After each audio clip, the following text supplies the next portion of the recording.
लीजिए दोस्तों, बिहार चुनाव में मोदी ने कर दी बहुत बड़ी गलती, उधर राहुल ने पकड़ लिया। दोस्तों ठीक ऐसा ही हुआ है। 2015 के विधानसभा चुनाव में आरएसएस प्रमुख मोहन भागवत ने आरक्षण खत्म करने की बात करके बिहार में बीजेपी को बहुत बड़ा नुकसान पहुंचाया था। और अब दोस्तों 2025 में बिहार विधानसभा चुनाव के बीच केंद्र की मोदी सरकार ने बड़ी गलती कर दी है और जिस फिलॉसफी पर आरएसएस और बीजेपी चलती है उसी फिलॉसफी पर अमल करने का प्लान बनाया है, जिससे दलित और पिछड़े समाज के लोग नफरत करते हैं उसे अपनाने का काम किया है। जिसने दलित और पिछड़े समाज के लोगों को हाशिए पर ढकेला उसे थोपने का प्रयास हुआ है। सब कुछ पर्दे के पीछे से हो रहा था, लेकिन ऐन मौके पे दोस्तों राहुल गांधी की फौज ने उसे पकड़ लिया, मनुस्मृति को लागू करते हुए पकड़ लिया। नमस्कार दोस्तों, बताएंगे आपको ये क्या कुछ पूरा मामला है, क्या है पूरी खबर। आप देख रहे हैं द राजनीति का विशेष सेगमेंट खबर और विश्लेषण। मैं हूं आपके साथ यासूब रजा। दोस्तों, संविधान निर्माता बाबा साहेब भीमराव अंबेडकर ने साफ कहा था, मनुस्मृति की वजह से भारत में दलित और पिछड़े समाज के लोगों के साथ अन्याय हुआ है। इसलिए जब संविधान बनाया तो मनुस्मृति को दूर कर दिया। अब देखिए दोस्तों, केंद्र की मोदी सरकार तो मनुस्मृति की फैन निकल आई है। दरअसल केंद्र सरकार ने श्रम नीति के मसौदे को तैयार करने में मनुस्मृति से प्रेरणा ली है। यह वही प्राचीन हिंदू ग्रंथ है जिसमें जाति व्यवस्था को स्थापित किया गया था। मुझे तो लगता है कि सरकार की यह सोच मजदूरों के अधिकारों के विपरीत है। द टेलीग्राफ के मुताबिक श्रम मंत्रालय द्वारा तैयार किए गए राष्ट्रीय श्रम और रोजगार नीति के मसौदे में कहा गया है कि सामाजिक परंपराओं में श्रम को एक पवित्र और नैतिक कर्तव्य माना गया है, जो सामाजिक सौहार्द और आर्थिक समृद्धि और सामूहिक कल्याण को बनाए रखता है। भारतीय दृष्टिकोण में काम केवल आजीविका का साधन नहीं है, बल्कि यह धर्म की व्यापक व्यवस्था में योगदान भी है। यह दृष्टिकोण हर कारीगर, चाहे वो कारीगर हो, किसान हो, शिक्षक हो, औद्योगिक मजदूर हो, सामाजिक सृजन की प्रक्रिया का आवश्यक हिस्सा मानता है।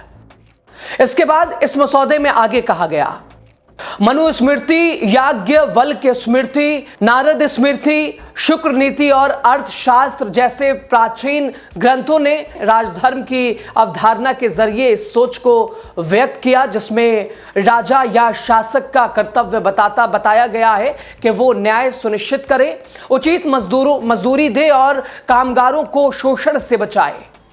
नीति में कहा गया है, श्रम शक्ति नीति 2025 इन स्वदेशी ढांचों से प्रेरणा लेती है, लेकिन इन्हें आधुनिक राज्यों के संवैधानिक और अंतर्राष्ट्रीय संदर्भ में रखती है।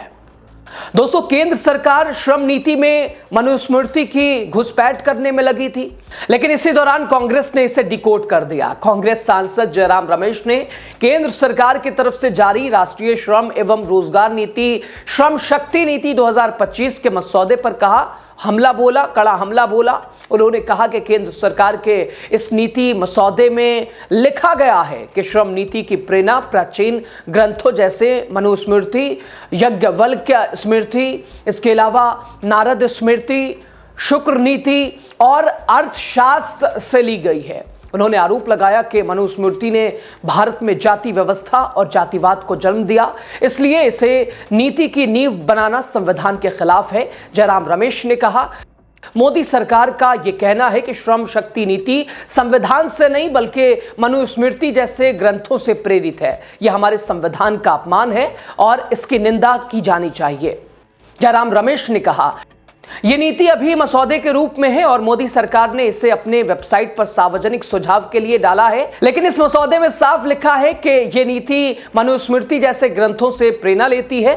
जब 1949 में हमारा संविधान लागू हो गया था, तब आरएसएस ने उस पर हमला किया था और कहा था कि ये भारतीय संविधान नहीं है क्योंकि ये मनुस्मृति पर आधारित नहीं है। आज वही सोच फिर लौट आई है। उन्होंने कहा कि मोदी और आरएसएस की सोच एक ही है और श्रम नीति को मनुस्मृति से जोड़ना न केवल संविधान का अपमान है बल्कि ये जातिवाद को बढ़ावा देने वाला कदम है। मनुस्मृति ने जाति व्यवस्था को जन्म दिया और अब उसी ग्रंथ से प्रेरणा लेकर श्रमिक नीति बनाना ये हमारे संविधान और अंबेडकर की भावना के खिलाफ है। कांग्रेस का दोस्तों साफ कहना है, सीधा बीजेपी से सवाल है कि सरकार संविधान की अनदेखी लगातार कर रही है। 30 साल पहले 1994 में कांग्रेस सरकार ने तमिलनाडु के 69% आरक्षण कानून को संविधान की 9वीं अनुसूची में शामिल कर उसे सुरक्षा दी थी, लेकिन बिहार में ऐसा क्यों नहीं किया गया? वहां कहते हैं कि यह डबल इंजन सरकार अब ट्रबल इंजन बन चुकी है। बिहार में जब 65% आरक्षण कानून पारित हुआ था तब कांग्रेस महागठबंधन की सरकार थी, लेकिन हाई कोर्ट ने उसे रद्द कर दिया और अब मामला सुप्रीम कोर्ट में लंबित है। दोस्तों, सीपीआई से जुड़ी all India trade union Congress ने आरोप लगाया कि मसौदा नीति ट्रेड यूनियन से परामर्श किए बिना तैयार की गई है। संगठन ने श्रम मंत्रालय से सीधा कहा कि वो इस मसौदे को तुरंत वापस लें और इसे जनमत तक के लिए अंतिम रूप देने के पहले केंद्रीय ट्रेड यूनियन से चर्चा शुरू करें। संगठन के अनुसार नीति में नौकरी की सुरक्षा, रोजगार सृजन और न्यूनतम वेतन अधिनियम के तहत तय अनिवार्य न्यूनतम वेतन जैसे सबसे अहम मुद्दों को नजरअंदाज किया गया है। दोस्तों, वैसे देखा जाए तो मजदूरी, श्रमिकों के अधिकार और शोषण से सुरक्षा जैसे विचार आधुनिक युग की देन है, जो औद्योगिकीकरण और इसके अलावा पूंजीवाद के उभरने के बाद पिछले 200 वर्षों में विकसित हुए। प्राचीन समय में जजमानी प्रथा प्रचलित थी और मजदूरों के कोई अधिकार नहीं थे। उस समय वेतन प्रणाली भी नहीं थी। काम के बदले उन्हें बहुत ही न्यूनतम भुगतान मिलता था, वो भी अधिकतर वस्तुओं के रूप में, ना कि पैसे में।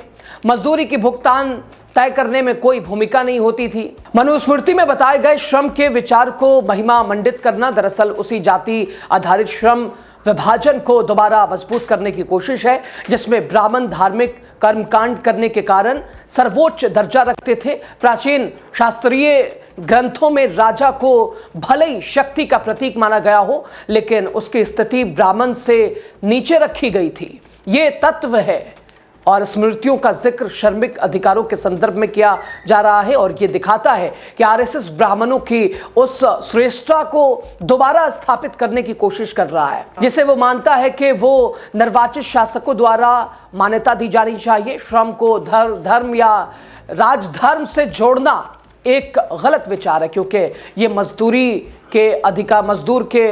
के अधिकार, उचित वेतन और सुरक्षा जैसे पहलुओं को नजरअंदाज करता है। खैर, अब देखिए, सरकार ने इनोवेशन और इसके अलावा इन तमाम चीजों के जरिए सामाजिक सुरक्षा और रोजगार देने का वादा किया है, लेकिन इन क्षेत्रों में उसका प्रदर्शन बहुत खराब रहा है। कुल कामगारों में से केवल 10% फॉर्मल क्षेत्र के कर्मचारी हैं, जिन्हें भविष्य निधि, जीवन बीमा और स्वास्थ्य बीमा जैसे सामाजिक सुरक्षा सुविधाएं मिलती हैं। वहीं 90% कामगारों को अपनी सामाजिक सुरक्षा खुद ही सुनिश्चित करनी पड़ती है।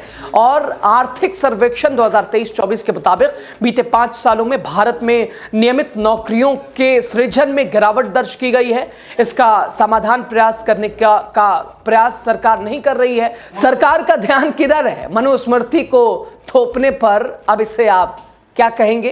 क्या सोचते हैं? आपको क्या लगा? खबर पे आपकी राय क्या है? कमेंट बॉक्स में अपनी बात खुले मन, खुले दिल, खुले विचार से कीजिएगा। क्या समझते हैं भारतीय जनता पार्टी और मोहन भागवत की इस नीति, इस रणनीति को, इस मंशा को?